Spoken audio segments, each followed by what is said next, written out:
Assalamu alaikum, karibuni Farwat's Kitchen. Mapishi ya leo ni nyama ya mbuzi ya kuchoma.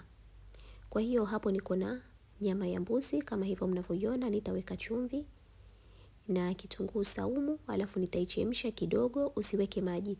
Utaichemsha mpaka yale maji ya nyama yenyewe yakauke.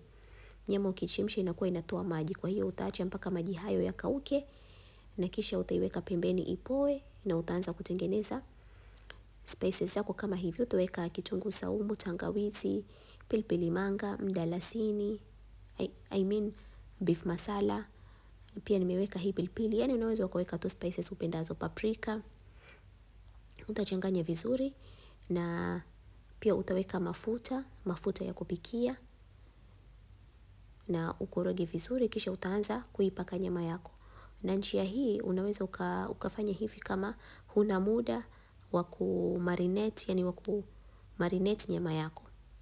Kwa hiyo unaweza ukaichemsha nyama yako, kisha ukaipaka spices na ukaibake hapo kwa hapo. Na baada ya hapo, kama mnavyoona, nyama iko tayari baada ya kuitia kwenye oven na kuioka vizuri. Unaweza ukaandaa nyama yako kwa chipsi. Asanteni sana kwa kuangalia video hii. Kwaherini.